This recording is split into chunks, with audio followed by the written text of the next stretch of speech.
Então chega agora.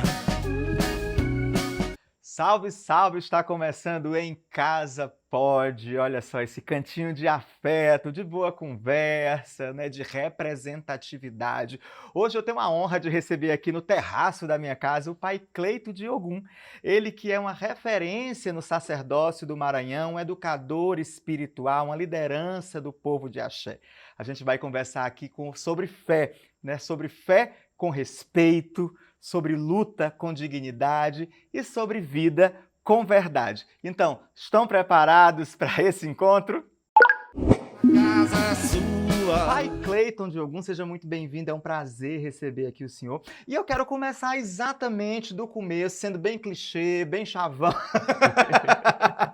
Como é que o senhor recebe esse chamado da espiritualidade na sua vida? Em que momento o senhor entende, principalmente, que isso é um chamado? Por que eu pergunto isso? Hoje em dia, com a sociedade contemporânea, com isso, com as pessoas imediatas, né, bem imediatistas, a religiosidade tem ficado um pouco de lado, Sim. né? E aí o senhor descobre a sua e descobre a sua missão de que maneira, como, quando, onde?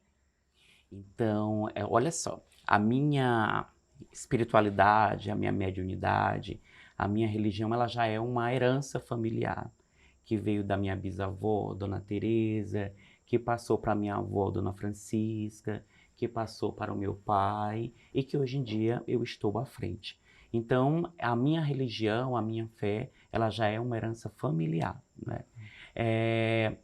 Confesso que no começo eu tive uma resistência, porque estar à frente da religião afro-brasileira é um pouco, vamos dizer que, pesado, né?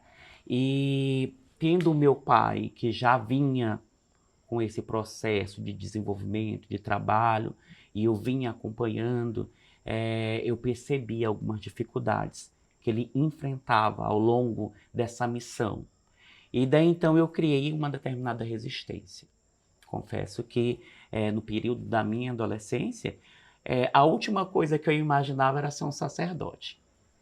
Tinha uma resistência por ver a luta do meu pai, né, com a religião, defendendo a sua fé, defendendo o seu culto, né, e a resistência, que não mudou muita coisa para o dia de hoje.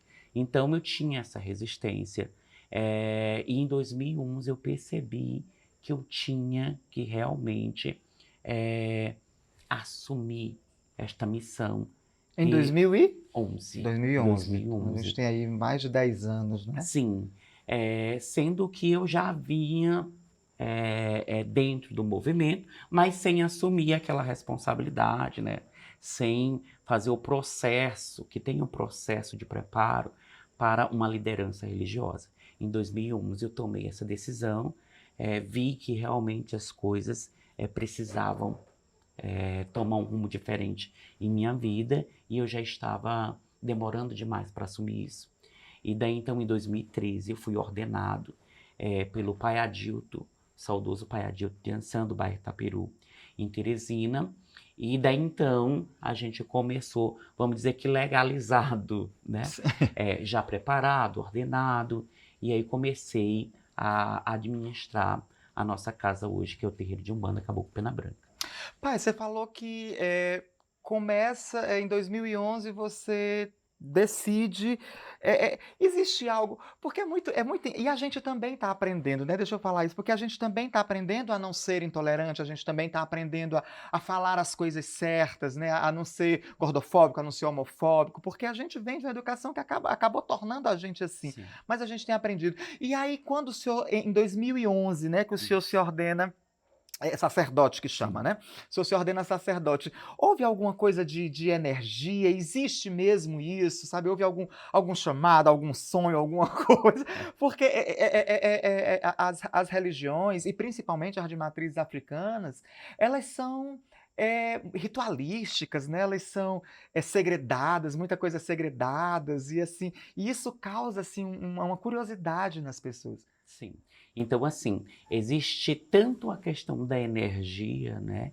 A gente sente aquele chamado, a gente passa por aquele processo. E existem os acontecimentos na vida material. Ou seja, quando você recebe um chamado, você sente, porque sentimos, que você faz parte daquilo, que você nasceu para aquilo. Começam a ter acontecimentos, certo? Devido você não seguir aquela missão, não escutar aquele chamado. Então, começam os acontecimentos. Problemas de saúde, problemas na vida material e pessoal, que daí então você vai somando aquilo, você vai levando. Isso é a essência da espiritualidade que está faltando na minha vida. Então, é uma série de fatores. Fatores espirituais, energias e fatores carnais.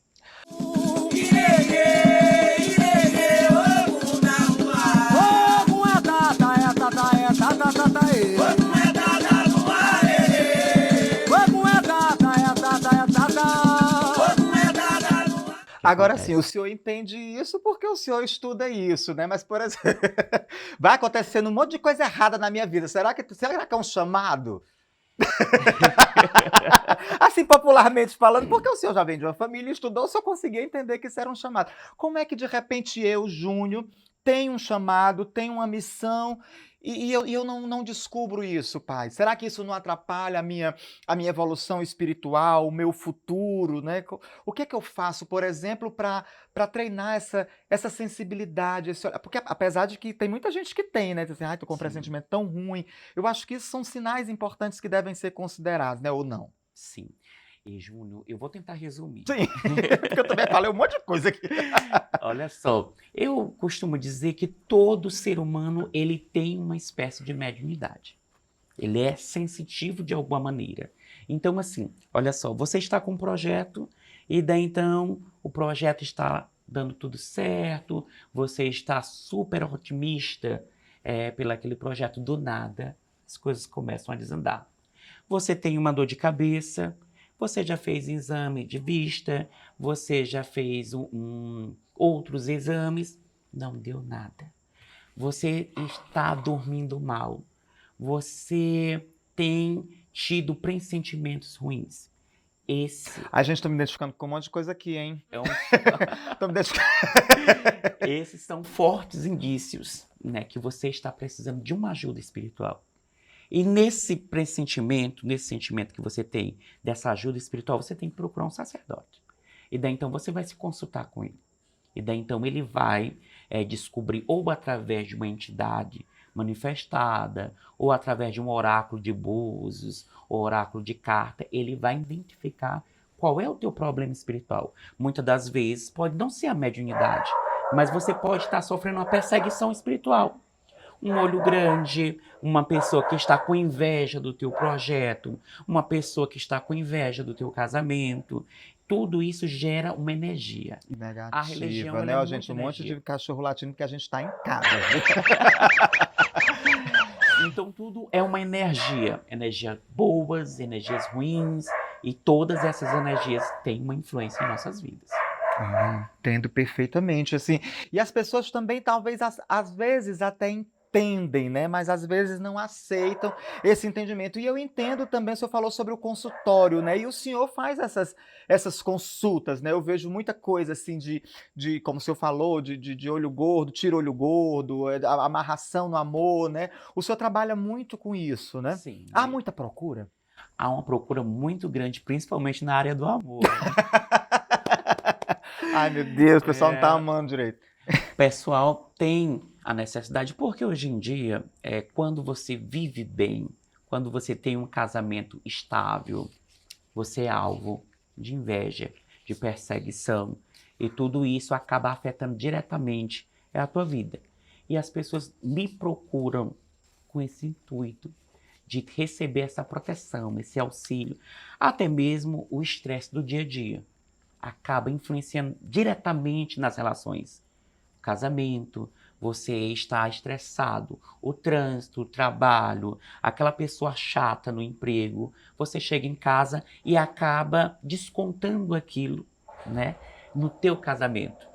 E às vezes a maioria das pessoas procura o sacerdote para ser orientado. Como se comportar? como lidar com aquela situação do dia a dia. As pessoas hoje em dia não procuram o pai de santo para fazer o mal, para Porque fazer tem algo muito ruim. essa ideia também, né? Isso é uma lenda, Uhum. certo? É um tabu que a gente vem quebrando dia a dia. O sacerdote hoje em dia, ele é um doutor, é um Sim. especialista na área espiritual. Nós estamos ali para curar o coração, para curar a cabeça, para curar o pensamento, para te trazer o consolo daquela situação lá do passado, que você não consegue se libertar e até hoje aquela situação te prejudica no dia a dia. Então nós que estamos à frente da religião afro-brasileira, temos esse papel de orientar, de curar espiritualmente. Não é só fazer, vai fazer uma amarração, não. Até porque existe a lenda da amarração ser uma coisa ruim. Não, a amarração amorosa, que é o que muito se procura nos dias de hoje, a amarração amorosa é fortalecer o sentimento que já existe. Não se amarra aquilo que não se tem. Eu não posso amarrar uma pessoa que eu nunca tive um relacionamento com ela.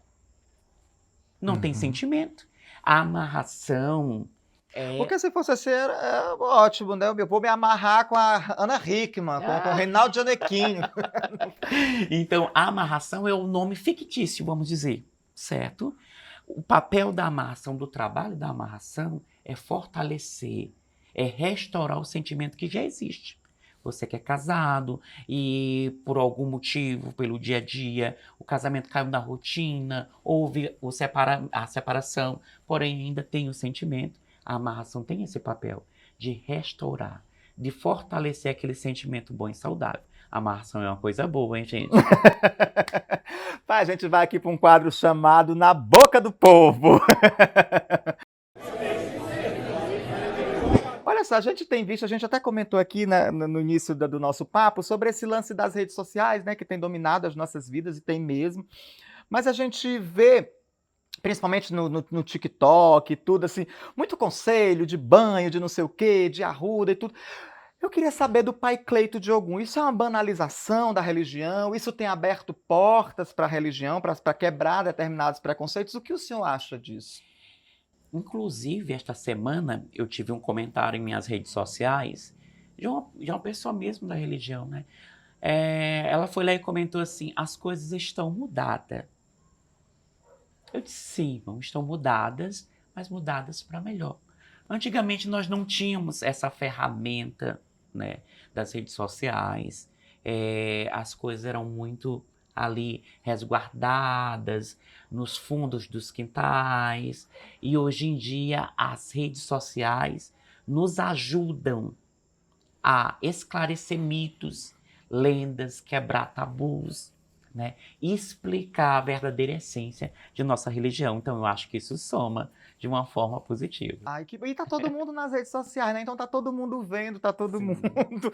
Mas agora é bom também somar com responsabilidade, né? Porque a gente vê muito, por exemplo, guias sendo usadas como colar, vela sendo acesa, perdão, a todo custo. Eu acho que existe também um ritual para isso, não é, pai? Sim, existe toda uma essência, uma ritualística. Infelizmente, eu costumo dizer... Porquê, né? Sim, eu costumo dizer, Júnior, que o problema não está nas religiões, seja elas quais forem. Católica, evangélica, maçom, umbanda, candomblé. O problema não está nas religiões, não está nos ensinamentos das religiões, está nas pessoas. As pessoas que não têm uma disciplina, não têm uma conduta e acabam, de uma certa forma, passando uma imagem errônea da sua religião. Então o problema está nas pessoas. Pai, assim, conte-me tudo, não me esconda nada. Teve algum momento, assim, durante a sua trajetória que o senhor pensou em desistir por conta de intolerância religiosa? Por que eu falo sobre isso? Eu estava lendo que em 2024, foi ano passado, esse ano ainda não tem dado, o Ministério dos Direitos Humanos e da Cidadania, eles apresentaram uma pesquisa através do Disque 100, né, que aumentou em 80% o número de violações a templos, né, a terreiros e tudo, do que em 2023. Tipo, parece que 2024 foi 3.800 e alguma coisa, 2023 tinha sido 2.100 e alguma coisa. Quer dizer, aumentou em 80% tudo isso através das denúncias do Disque 100. E aí é por isso que eu pergunto, como o senhor tem enfrentado a intolerância religiosa e se em algum momento isso atrapalhou o seu caminhar, a sua caminhada, você quis desistir de algum modo? Olha só, Júnior, quando a gente tem o conhecimento daquilo que se cultua, quando a gente tem a certeza daquela energia que te acompanha, jamais a gente pensa em desistir. Eu sempre costumo dizer, não existe um ex-sacerdote, seja ele de qual for a religião. Não existe um ex-sacerdote. Existe aquele sacerdote que tentou ser um sacerdote e não conseguiu. Mas quem realmente tem o conhecimento da religião, quem realmente sente que o sagrado, aquela energia te acompanha, jamais abandona o barco, mesmo numa situação dessa difícil. Então, nenhum momento eu pensei em desistir. E o senhor traz nas suas costas, vamos dizer assim, vários, eu vou dizer estigma, mas eu não quero ser, pelo contrário, preconceituoso. Pelo contrário, eu quero acolher cada vez mais estigmas do preconceito, porque o senhor faz parte, é líder da religião de matriz africana, que a gente já tem esses dados aí, 80% aumentou de 2023 para 2024, ainda não falaram sobre 2025, ainda não acabou também. E o senhor é casado com o pai Germano de Oxóssi também, né? E como o senhor também tem enfrentado tudo isso, fazer as pessoas entenderem que isso é completamente natural, esse sinônimo de família que as pessoas já sedimentaram, né? De que é um homem, uma mulher e alguns filhos, e o senhor com o pai Germano de Oxóssi, né, cultuando a religião de vocês, a fé de vocês, e com 2 filhos, né? Com 2 filhos.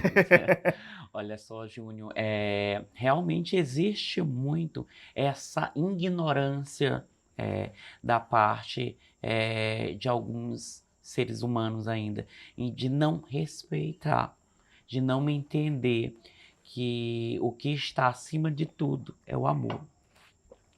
O amor é a base, a essência para tudo, seguido do amor, o respeito, né? Infelizmente, isso não entra na cabeça de algumas pessoas, infelizmente. Porém, como eu havia lhe falado na minha fala anterior, quando se conhece aquilo que se pratica, quando se tem a certeza daquilo que se cultua, que se carrega, se fortalece dia após dia. Então, assim, essa energia, esse conhecimento que se tem da nossa religião, que é uma religião que abraça, é a religião que não julga, é a religião que gosta do preto, do branco, do rico, do pobre, do gay, gosta de pessoas. A religião afro-brasileira é isso, pessoas, é amor, é o respeito às diferenças. Então, quando a gente entende isso, tem conhecimento disso, a gente tem força para enfrentar essa ignorância da parte dos nossos irmãozinhos, que ainda existe muito. É o que toda religião deve pregar, né, pai? Exatamente. Olha só, deixa eu pegar aqui essa caixinha, tem coisas aqui Eu tô com medo inimagináveis. O que o senhor faz em casa que o senhor não faz na rua, hein, pai Cleiton? Nossa. Tá bom, não precisa responder agora não, que aqui pode ter muita coisa. Eu vou sortear aqui, o Em Casa Pode, tá bom? Certo. Baseado aí no nome do nosso podcast. Em casa pode muita coisa, né, gente? Em casa pode ficar descalço, em casa pode... Então eu vou sortear aqui umas perguntas pro senhor para ver se em casa pode, tá bom? Em casa pode pedir proteção espiritual mesmo estando de pijama ou tem que... Eu peço toda hora. Não, porque o Leandro disse que eu rezo, ele disse assim, eu não vejo tu rezando, eu digo, eu rezo assim, ele, que horas? Não, quando eu tô deitado, eu tô aqui conversando com Deus, meu Senhor, muito obrigado. Porque eu não fico de joelho nem boto as mãos postas, ele, não, assim não vale não, Deus não aceita essa oração, não. Eu converso toda hora. Então pode, viu, Pode. gente, pijama também pode. Pai Cleiton, em casa pode chamar algum na hora do aperto, mesmo quem nunca chamou antes? Pode. Eu acho que a energia boa ela é sempre bem-vinda. É verdade. Vamos lá, tem mais. Em casa pode acender vela para algum sem ser do candomblé? Pode, em determinados locais da sua casa, tipo na entrada, é o local mais indicado, naquele cantinho seu de oração, pode. Pode, né? Em casa pode misturar diferentes crenças espirituais, tipo fazer oração católica, firmar um ponto para algum? Ah, eu canto Aline Barros direto. Pode. Ah, então pode, gente. Pode. Tem um tempo, porque tem um monte de pergunta, Tarsila. Inclusive, mandar um beijo para todo mundo que está aqui com a gente. Fábio Cariolano, Leandro Soares, a Tarsila Machado, todo mundo aqui cuidando, para que você possa ter aí na sua casa e eu na minha casa um papo assim bacana, né? Cheio de representatividade aqui como Pai Cleito de Ogum. Em casa pode pedir conselho pro Pai Cleito de Ogum no WhatsApp? Pode. Leandro, tá com o WhatsApp dele aí. Tem muita gente que lhe perturba pelo WhatsApp? Muito. Acredita que, olha só, meu companheiro, Pai Germano, já me convidou várias vezes. Vamos fazer uma caminhada?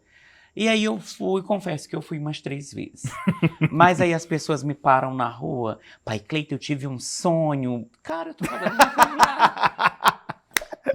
Não, começou a chover aqui antes do pai começar a entrevista dele. Eu tava para dizer assim, gente, pergunta bem pro Pai Cleito, o que tem que fazer para parar pra gente gravar?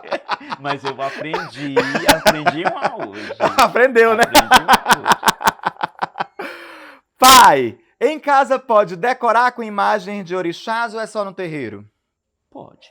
Pode, em casa Pode, também, né? O pode. seu altarzinho Seu e tudo. altarzinho, seu cantinho de oração. Em casa pode ser feliz, leve, espiritual, tudo ao mesmo tempo? Pode e deve. Pai Cleito de Ogum, foi um prazer ter o senhor foi aqui, meu. principalmente para falar e a gente, de alguma maneira, ajudar as pessoas a entenderem, né, sobre o real sentido da religião, da religiosidade, da espiritualidade, da ancestralidade, do axé, que é o amor, como o senhor bem pregou aqui, né? O amor às outras pessoas, o amor ao próximo, o fazer bem, o se doar, que eu acho que isso independe da afro, né, da religião afro, da católica, como o senhor bem falou, e eu acho que conversas como essa e com pessoas como o senhor, eu acho que são extremamente importantes e a gente tem que estar conversando sobre isso em todos os lugares, em casa, na rua, na cozinha, no palco, em todos os lugares. Muito obrigado por o senhor ter vindo, tá, pai? Eu que agradeço, eu fico muito feliz e quero parabenizá-lo pelo projeto, né? Quero agradecer o espaço, que outras pessoas tenham mais essa ideia, né? A vida é uma arte e a arte tem mudanças e as mudanças vêm das pessoas. Então, que mais projetos como o seu venham por aí e mais uma vez lhe agradecer e pedir a Deus e os guias de luz que lhe abençoe com bênção, com luz e com muita proteção e que o Em Casa Pode tem uma longa, longa história pela frente ainda. Ah, muito obrigado. E olha só, você segue aí a gente, tá? Você que tá aqui no YouTube nos assistindo, vai lá no Instagram, tá? @emcasapode, tá bom? Queria mandar um beijo enorme pra Água Viena, que ajudou a gente a construir esse episódio. A gente se encontra na semana que vem com mais um episódio do Em Casa Pode.